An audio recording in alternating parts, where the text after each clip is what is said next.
business owners, high W-2 income earners, they're doing their thing already, right? And so they don't necessarily have the time to go recreate all this and vet out all this stuff. And where we've got such a huge footprint and such a finger on the pulse of what's going on, it just puts that, like the goal, like I said, we want to pass that baton and let people run faster and farther than we've ever run, and our community wants to do that as well. And so it's kind of fun.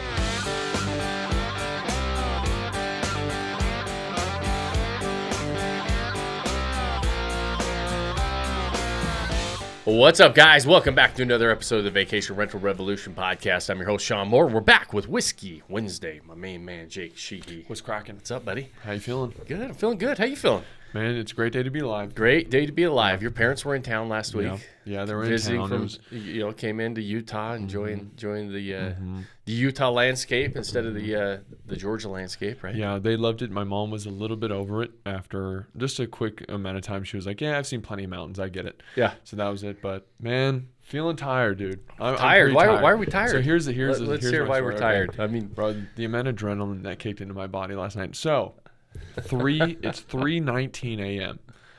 and Nicole's dog, this little dog, starts barking like crazy, going crazy, dude. Nicole just starts screaming, bloody murder, just screaming, right? I mean, she just wakes up in the middle of the night, starts screaming. So I hop up, dude. I'm thinking there's an intruder in this house and it's about to go down. But it was the fire alarm light blinking, and the dog saw it, started screaming. So I couldn't sleep for, I don't know, maybe like another hour after that. My adrenaline just was dumping.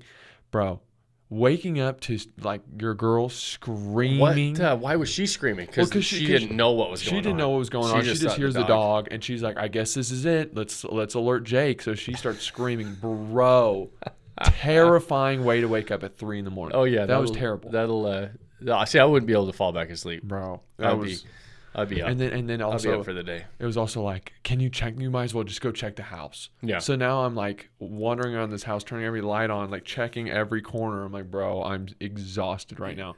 But hey, we're pushing through. We got great stuff on today's agenda. Hey, we better be. Yeah, you better be 100% here for this. We're here, this dude. episode. I'm locked in. We're episode 301, bro. We hit know. 300 last week. That's crazy. That's awesome. That's awesome, isn't it? Yeah, that's awesome. Here we go. We're talking about liquid death, making a whiskey if you're going to try it. We're going to talk about these mail-in ballots. We're going to talk about buffet. Then we'll go into this hurricane. Hurricane Erin's coming in. What should we do what should people do? We're going to dive into the personalization of the property. Then we're going to go into like how much Vodyssey really does for our members. Here's our first thing though. Dude, okay. I saw this literally right as I was sitting in here. Taylor Swift coming out with The Life of a Showgirl, her new album. Are you pumped, bro? Are you pumped? Taylor Swift, dude. Hey, Taylor Swift's new album, Life of a Showgirl. I wouldn't necessarily classify myself as a Swiftie, but I very much respect everything she's built and done. Dude. And it's safe, yeah. I mean, she. I heard that like on the radio stations I listen to, because Taylor Swift started in country music, and so she was that's kind of where she started coming up, and then moved into the pop world. But I mean, it was like a big drop, a big announcement. She's brilliant marketer. She does that with all of her stuff. From what I understand, I don't follow them all exactly, but I kind of hear the after effects. Right. And I think people are pretty excited. I think there's a lot of people excited about it. Huge news, bro. Life of a Showgirl, huh? That's awesome. I heard heard she made the announcement on Jason and Travis Kelce's podcast, and so I think they were pretty pumped. They probably have more people listening to that numbers than they've ever had listened to. Maybe we should have Taylor Swift come on and drop her next album here. There's no way in heck. How do we do that, bro? Hey, that's your job. Let's do it. Taylor Swift. Imagine how many downloads that podcast got, bro. Think about her rate. How much she charges. Like if you want it's not like a cameo, those like cameo videos, or you want anything from Taylor Swift, the rate she charges, what, tens of thousands? 30,000? I mean, come on. Yeah. To be like, hey, can you come on our podcast? She's probably like, well, it's only gonna be like $60,000, Well, we were looking up just because we were going to a concert this next weekend, and we were looking up net worths of artists. Yeah. And they're shockingly low, compared like some of them. And I'm like, what? And we're looking them up, and then like the best of the best, they're worth a couple $100 million, And we looked up hers, like, cause I was looking up like George Strait's like 600 million. Yeah. The kids were looking it up and they're telling me different ones, and I'm like, okay, that's a lot of money, right? I mean, you get over 100 million. That's real money. That's real nice. And so right there. there was a lot of them in like the $3 to $6 million range. All of a sudden, Taylor Swift pops up, 1.6 billion With a B. with a B. Oh, I'm dude. like, hey, that girl is Dude. has Didn't she like cause earthquakes? I read one time like where was she in, like, was it China or Korea or somewhere? She was doing a concert and everyone was jumping so much it was like they found earthquake like waves or something. Like the amount she sells out stadiums. It's awesome. Thousands. I mean, good for her. Good for her. That's crazy. But there's a lot of things you could unpack Yeah. with her success and what she's done and what she's been able to do. I mean, pretty phenomenal. Pre-order the album now. I mean, she gets a lot of, whenever you make it that big, you're gonna have plenty of people talking shit on you too. Yeah. But that's I'm not gonna be one of them. No, because she's gonna win. Even though I She's don't gonna agree win with it all. everything she does and says, I think she's pretty phenomenal talent and pretty phenomenal business girl. Oh yeah, she's amazing at the business world. Liquid Death coming out with this new whiskey. Okay, Liquid Death, they're a water company, right? They do like still water and then sparkling water, but now they're coming out with a whiskey. They're teaming up with Whistle Pig. I think we have Whistle Pig in here, don't we? Do we have Whistle Pig? I think we have Whistle Pig. I thought I've seen it at some point in here. Maybe we probably drank it.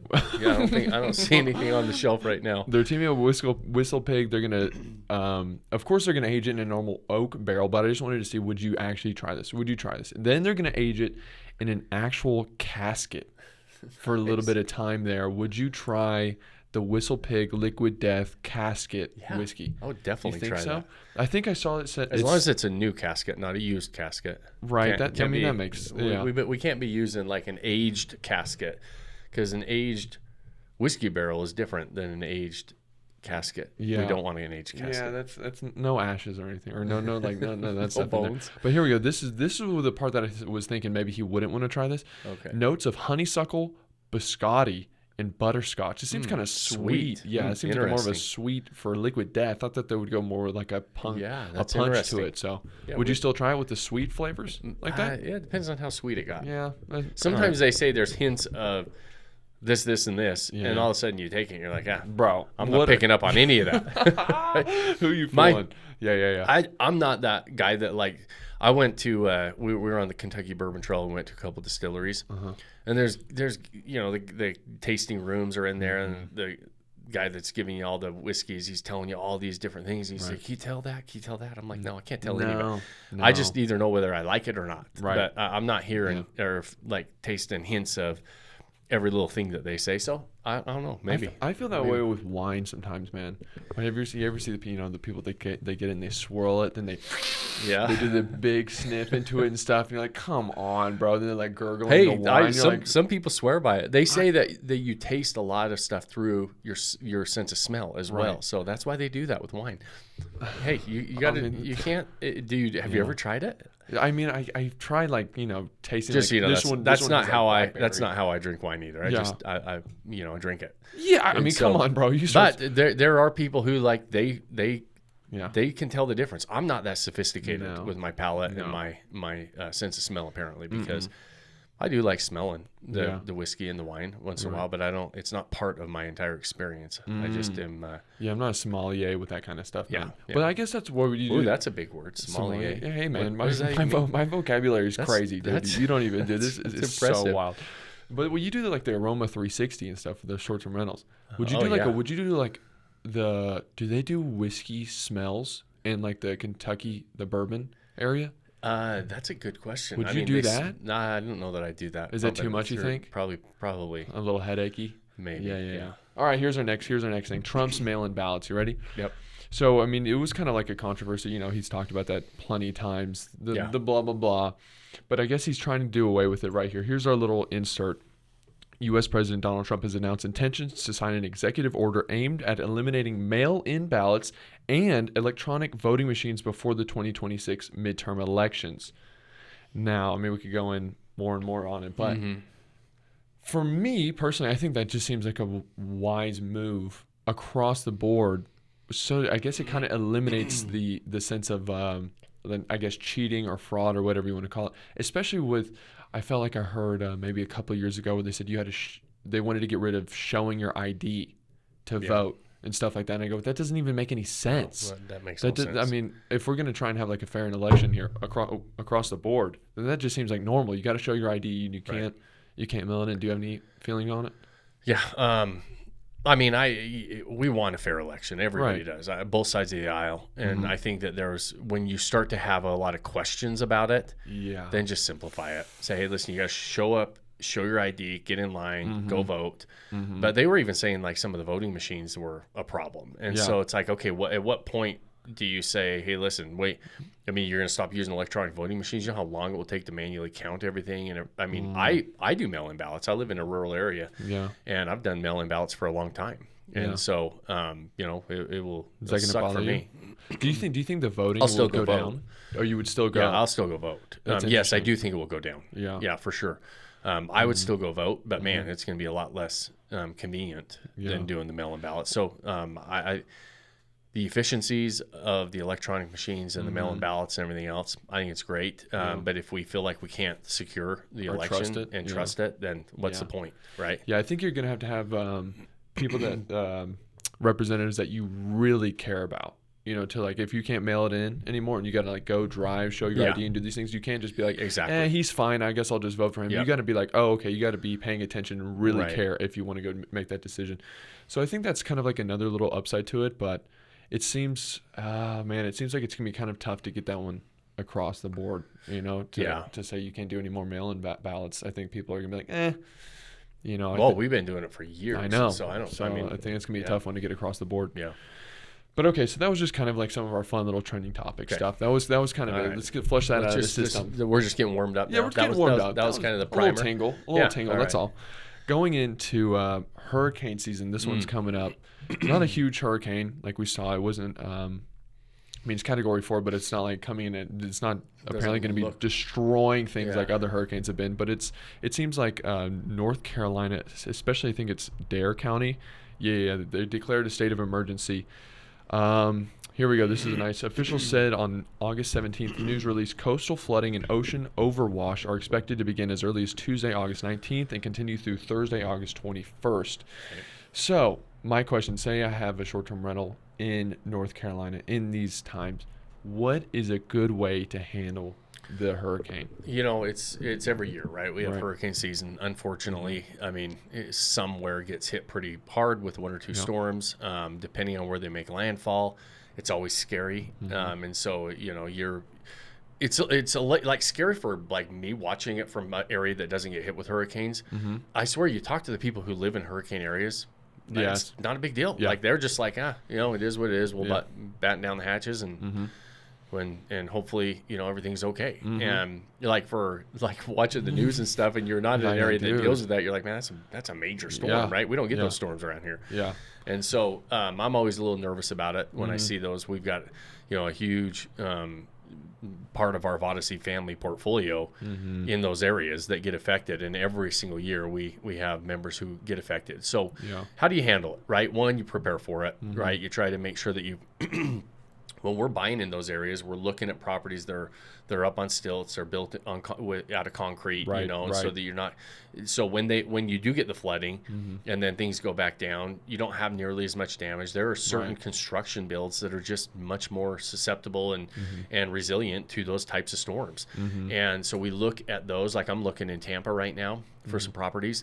And very specifically looking for concrete properties. The first floor is really just garage space and everything, so it's really up on stilts. It looks like it doesn't look like it's on stilts. Some properties you buy are actually on stilts. This doesn't look like it, but it essentially is a property built on stilts. And not all properties were built like that, right? And so we're looking for those types of things. If you already own a property, making sure that you've got, I mean, hopefully you got the right insurance in place, right? At this time, come on. You know, one of the big things that a lot of people ask about and how to navigate and how to deal with is their guests and the bookings. They're already there. That was my question. Do you hold a guest accountable to, like, do you have a strict reservation? Hey, they booked it. They're coming in. You can't control the weather. So, but you don't force somebody to come to your property during a hurricane. I always say, how would you want to be treated? Right. And so, we tend to lean more toward a flexible cancellation on those in those times. maybe you get hit, you know, like it's not like you're always going to get hit with it. I feel like it's like, okay, if I was traveling and I was going somewhere, yeah, and there was a big hurricane coming in, I'm not going to go. And I don't want to lose out on that, that money and everything else. I get that the owner is not going to be able to rent that back out, but you're not renting it out anyway during a hurricane. And so we typically lean toward more of a flexible policy on the cancellation. I 100% understand and can buy into the argument that, hey, listen, you can't control the weather. I still have to pay my mortgage payment. I still have to do all this stuff. And so, you know, if there's, you know, if the hurricane's coming in and it happens to be on the week you booked, you're still liable for that booking. Right. And so I understand both sides of the argument for sure. For us, you know, and for, you know, when I talk to people in our Vodyssey family, we tend to suggest that they think of a little bit more of a flexible policy. A lot of times where we've kind of met on some middle ground with some of our members is saying, hey, listen, if that happens to happen, we have a strict cancellation policy. We understand the weather's not conducive to a vacation. Right. It's dangerous here. We don't want you coming in. We don't want you dealing with that. We're going to give you a credit. There we go. To book another time that's available, and so that they still say, hey, listen, we're not going to give you a refund. We're going to let you move your dates. Right. And I think that's a really good option. That seems like the smartest thing. That was going to be my question. That was going to be my follow-up. That seems like, tell me if I'm wrong, but that seems like the wisest route of action, because if you want to hold someone's feet to the fire and say, no, you booked it. This is hurricane. You booked it. Come, you better come. Then it's like you're kind of almost risking now a bad review. Like, what if they came in and go, oh, well, my time was bad. There was a hurricane that was coming through, but the owner made me come do it. And I'm like, oof, that could be tough. Why not just give them like a credit, like you said? Right. Or just reschedule the date. Yeah, just try to work with them. That's what we think. Like, let's just try to most of these properties we're operating at, you know, 60, 70% occupancy. So that means you got 30 to 40% of the time it's available. Just let them change their time and use that as one of your vacant weeks, right? The hurricane week is one of your vacant weeks. And then, heaven forbid, something actually does happen and the property gets damaged, and then all of a sudden you're dealing with any sort of cleanup or construction, and you've got bookings that are coming in. Now you're really forced to, you know, but that's where insurance kicks in, loss of revenue kicks in, all those, depending on the type of policy you have. You know, some policies, like all of our policies, have loss of rents and loss of revenue should something like that happen. And so if that happens and we have to deal with the cleanup, then all of a sudden, you know, that's when your insurance makes a big difference. Okay, so that was literally one of my questions. How to survive that couple of weeks or months of rebuild time? So that would be, if say your property does get hit pretty bad, it gets flooded, you don't have one of those with the on stilts or anything.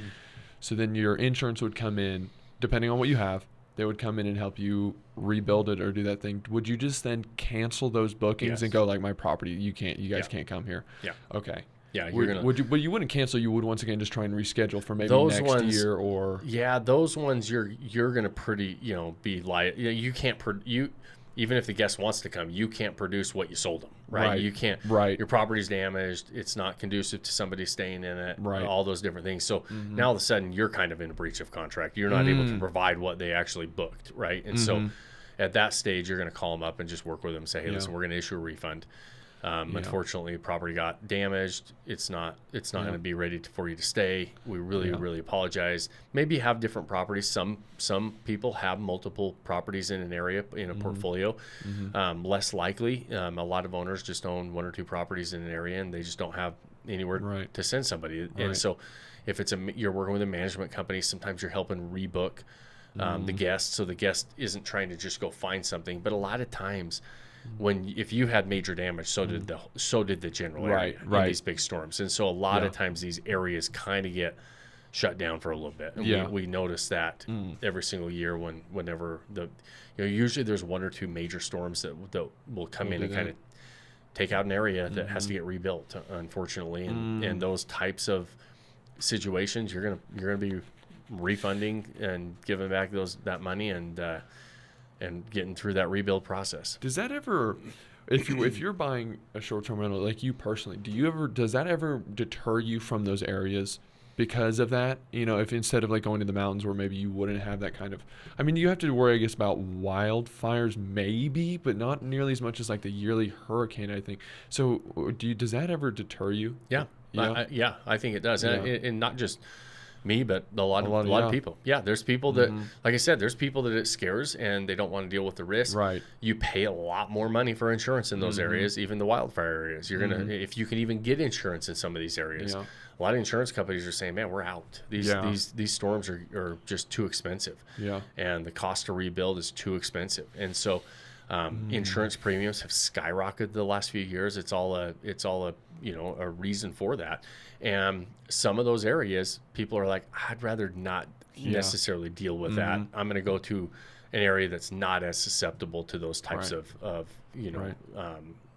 annual hurricane, Yeah, dude. I mean, that makes total sense. It's scary, right? Yeah. For me, like I said, I own a property in Destin that area gets hit. We actually owned a property in Punta Gorda, which is, it got hammered by a hurricane that came through there. And it was like the center of it a couple years back. Wow. And our property fared awesome.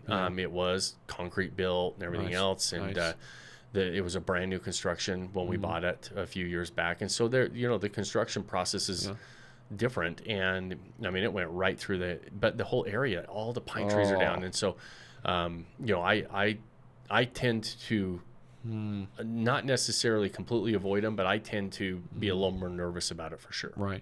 And it also seems like not just the property could get hammered, but the surrounding businesses and that's the beauty of the area. Exactly. Every palm tree in our neighborhood was snapped in half, right? Yeah. And so it's like, that stinks. Just all those different things. Even though the property fared well, the neighborhood just looked like it just got hammered. And so it was, there's a lot of people that are going to say, hey, listen, I'm out, or it just doesn't pencil. There's a lot of these areas right now.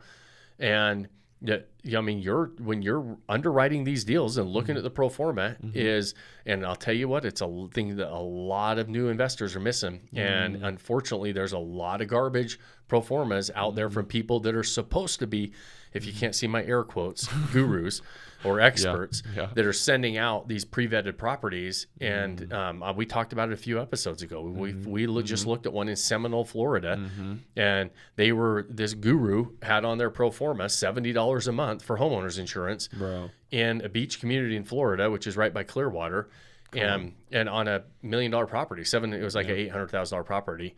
$70 a month. So you're telling me you're getting homeowners insurance in a hurricane area on the beach in Florida for $800 a year? Dude, come on. Not even close. Come on, dude. And you add what it really would cost, which is probably upwards of $15,000 at least.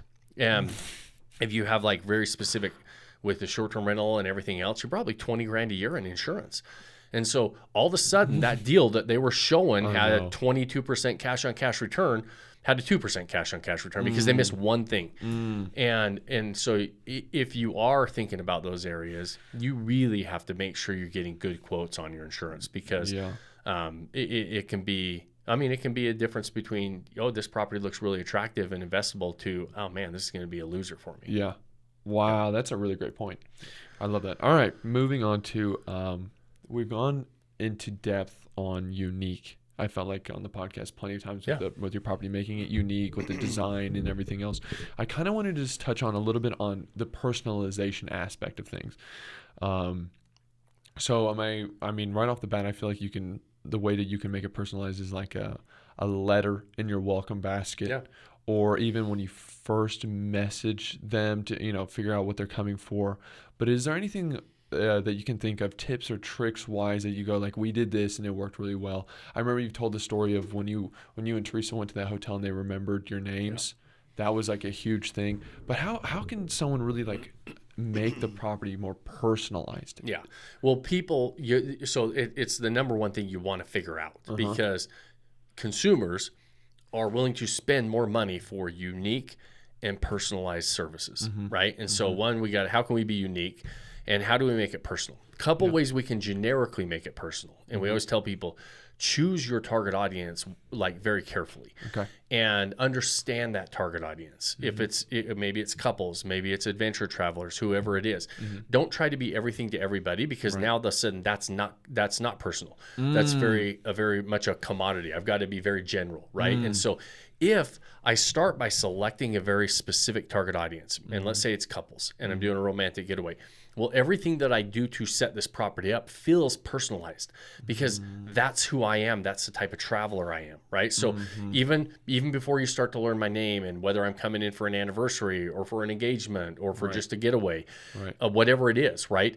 Once the entire experience was already set up because that's the target audience that I fit into, right? And so think about target audience is the very first part of that personalization and how you set that property up to be very unique and personalized for that group of people, right? Then you take it that next step, what you're talking about, which is saying, okay, how, what are they coming in for? Try to figure out why they're visiting. And the minute you can figure that out, and they'll tell you, right? Hey, we're coming in for a baby moon. We're coming in for a honeymoon. We're coming in for a just a getaway. We're coming in for, an engagement. We just got engaged or whatever, right? So whatever that ends up being, you end up writing out and having that, a very specific, like, hey, congratulations. Thanks so much for spending your honeymoon with us, for spending your engagement party with us.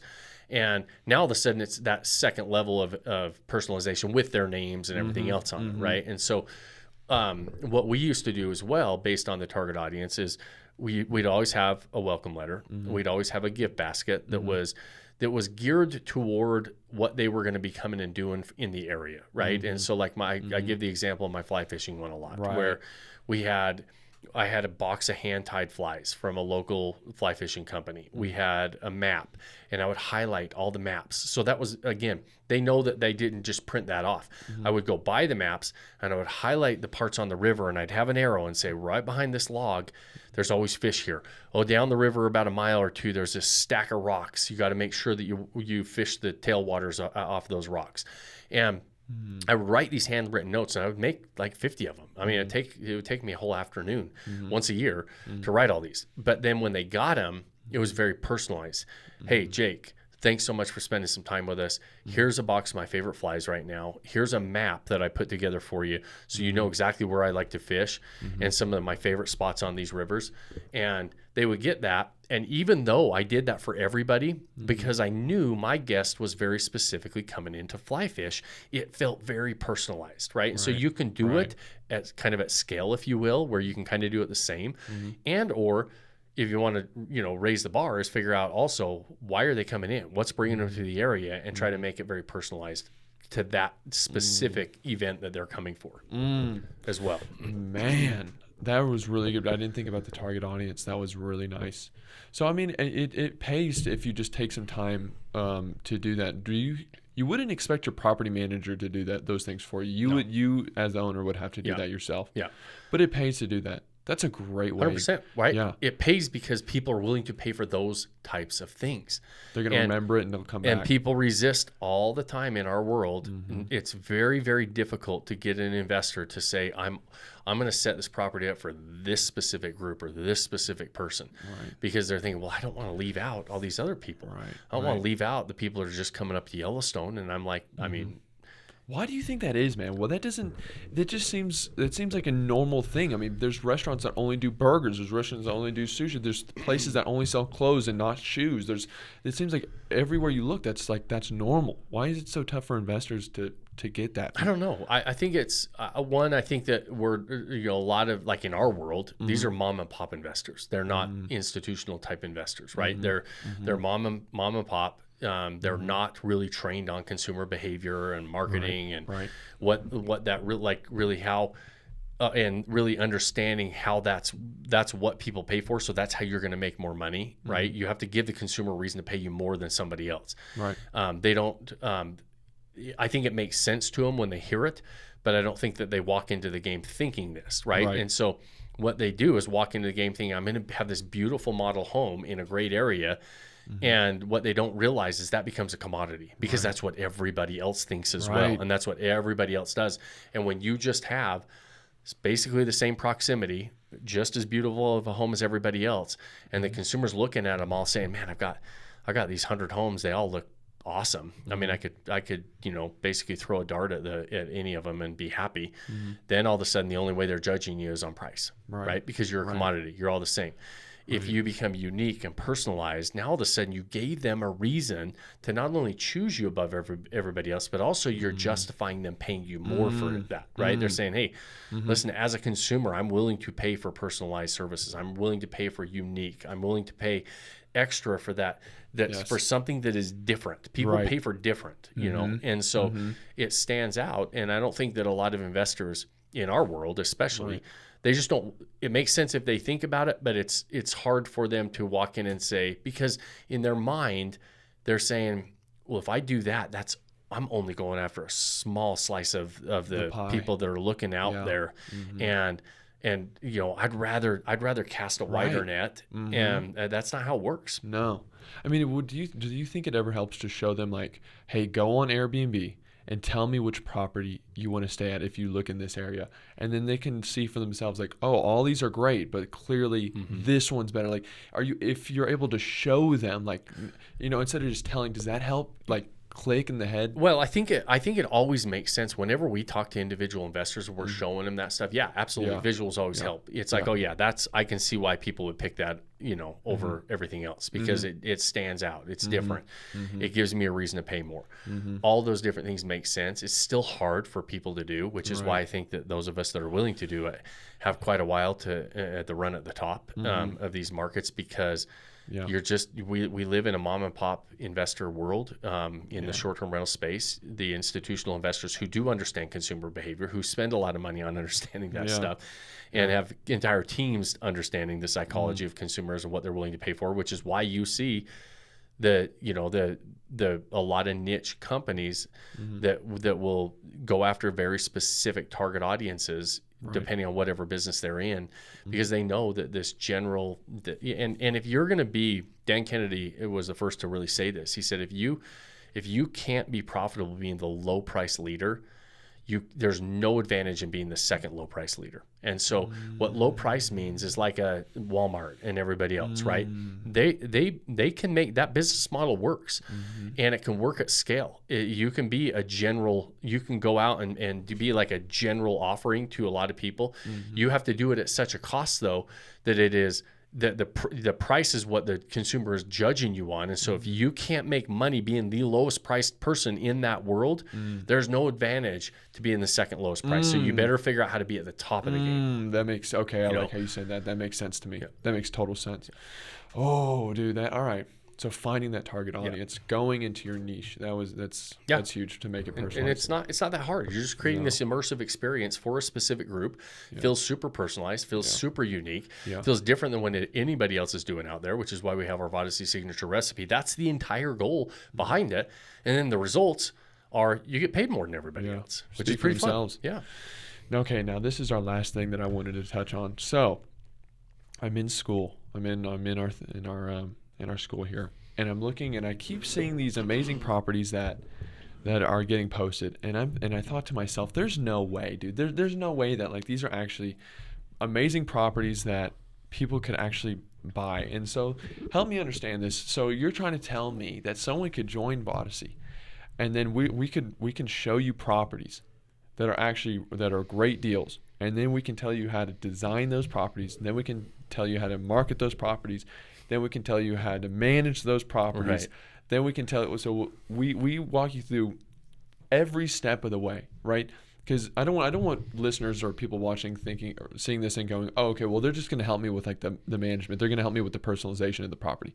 Whereas, like, no, we can actually show you, like, this is a great property. Yeah. Like, if you're wanting to do this but you don't know where to go, you don't know what to do, we can start you from scratch. Yeah.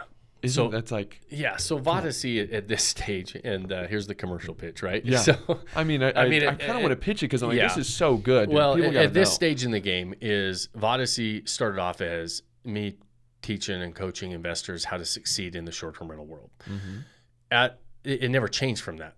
At our core, that's what we want. People walking into this game with their eyes wide open, understanding what it takes to operate in the top 1% of any market that they go into. We know how to do that. And so now that doesn't mean you go into every market, because there's some markets that aren't that great, that investable when you start running the numbers. But based on all those things, we know what it takes to put you at the top, make the right decisions. We've also, over the years, there's a lot of vertical integration that's been happening, right? There's a lot of back end resources, companies, everything else. In fact, in the next 3 or 6 months, you're going to hear of, an entire, new announcement with Vodyssey of being basically, I mean, we're forming.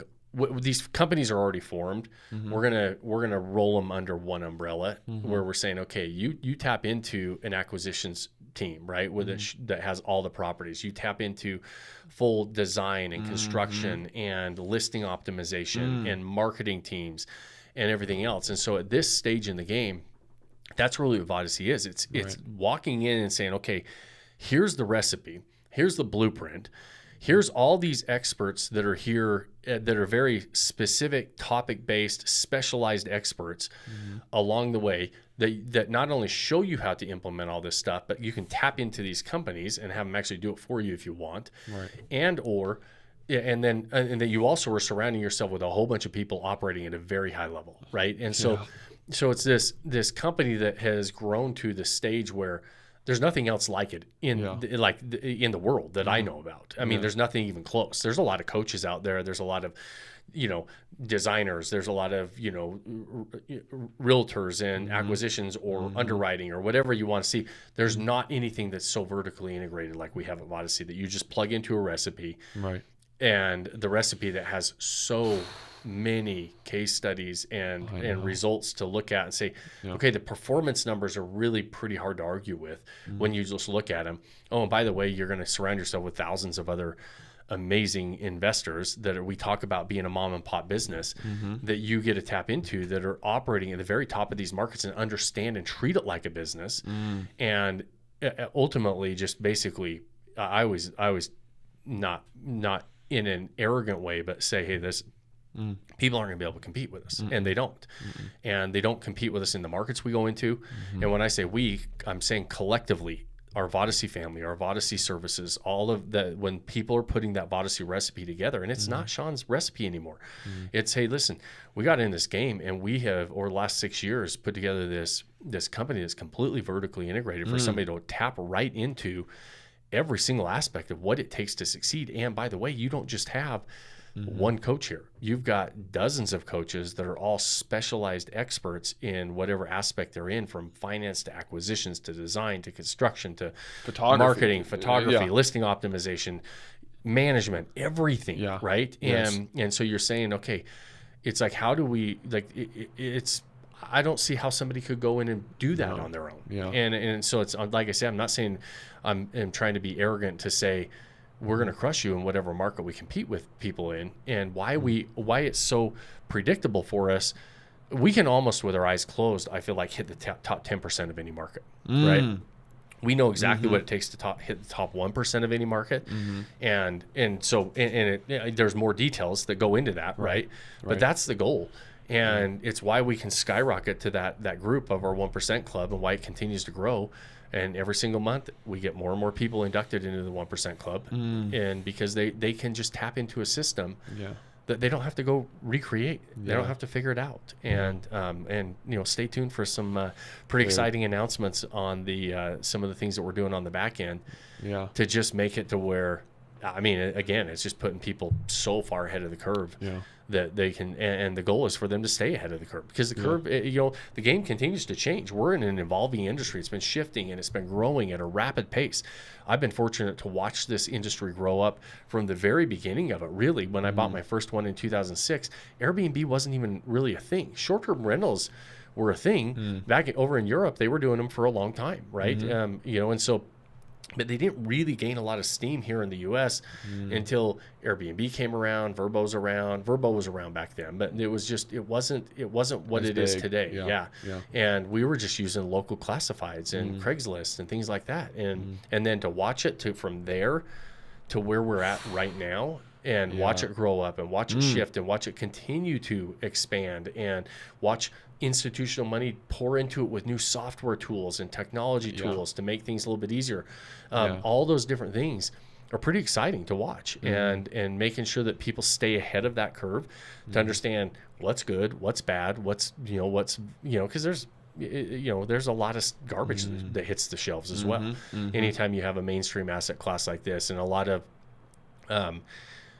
how should I say it nicely? I don't want to say uneducated. I was going to say uneducated investors. It's not that they're uneducated. Right. It's that they don't understand this game very good, and they look for these tools to make it easier for them to make better decisions. And there's a lot of garbage tools out there that are spitting out garbage in, garbage out. And so being able to vet that out and understand what's producing good, valuable information that you can make good decisions on versus not. And if you're not in the space, and most of our clients aren't, they're business owners, high W-2 income earners, they're doing their thing already, right? And so they don't necessarily have the time to go recreate all this and vet out all this stuff. Right. And where we've got such a huge footprint and such a finger on the pulse of what's going on, it just puts that, like, the goal, like I said, we want to pass that baton and let people run faster and farther than we've ever run, and our community wants to do that as well. And so it's kind of fun.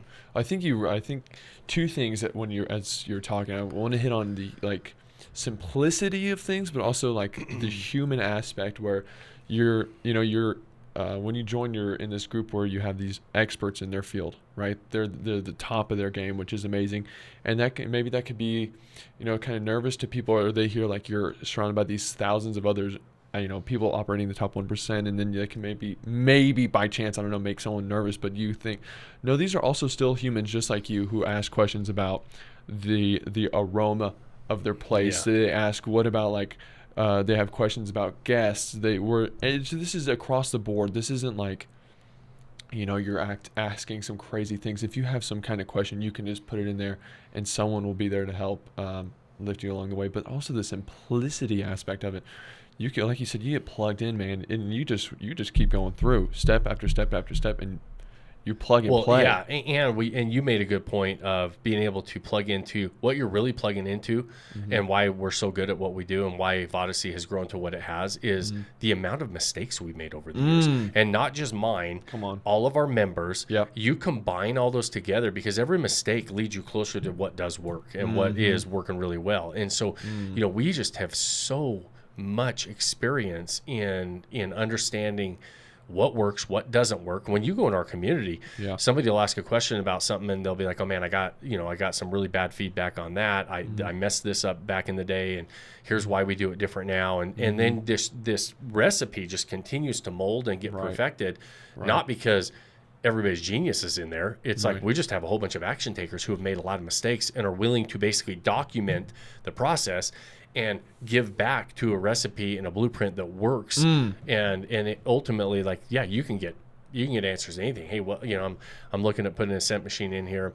I've got, thousands of cents. We're like, okay, we've narrowed it down to 3 cents. Just that get all great reviews. It's not overwhelming. It's not offensive, because cents are a different thing. It's, it's very subjective. And so you have to be very careful about how much you put in, how strong it is, all these different things, making sure it's hypoallergenic, all these different things. Because we've made the mistakes of putting the wrong stuff in, and somebody calls and is like, man, my eyes are burning, I can't breathe. We're like, well, it's supposed to be nice. We actually screwed up your experience, right? We talk about all the good things. Well, the good things that work have come from the mistakes we made in the past. And now it's when you have thousands of properties in a collective portfolio, that's a lot of experience, and there's a lot of things that have happened along the way that we're able to kind of document of, don't do this again, and double down on this. It removes the stress, in my opinion. And if somebody says that they don't have any mistakes, bro, just be weary. Oh wow, bro. If somebody's like, oh, never missed, just go, good luck. Okay, good. Better than me. All right, man. That's all I had for today. I feel like that was good. Okay, we'll wrap it up. So this is 301. Yeah, we're on our march to 400. Also, let me just say this. Let me just throw this in there. Go check out the Facebook Vacation Rental Revolution page. Okay. But also stay tuned, because we got some heavy hitter guests coming up, dude. We got some good ones. I just booked another one today. I don't want to say who, but he's a guy that's he's pretty freaking cool, in my opinion. I think it's gonna be really good. Stay tuned. We got some cool guests. Can't wait. I usually just wait. I see him on my calendar that day when I show up, and then we have some great conversations. I'm pumped about this one. Awesome. All right, guys, we'll wrap it up today. We appreciate you joining us. We know how valuable your time is. As always, if you got any value out of this show, we don't run ads, and so if you got some value, give us a like, give us a thumbs up on whatever platform you're watching or listening on. If you know somebody else who would like to be a part of these conversations, share the show. Those things help us. We very much appreciate it. And then to wrap up every episode, starting on 301, on our march to 400, come on, go pick that one thing you can do today. Start build that life that you don't want to take a vacation from. Cheers, my friends. Cheers, buddy. Cheers. Thanks for joining us on this episode of the Vacation Rental Revolution podcast. Share this with other people you think need to hear about it. And don't forget to subscribe and leave us a review. Hey Grace, is there a website? Yes! For more amazing content and expert advice, visit Vodyssey.com. Thanks for listening, and we'll see you on the next episode.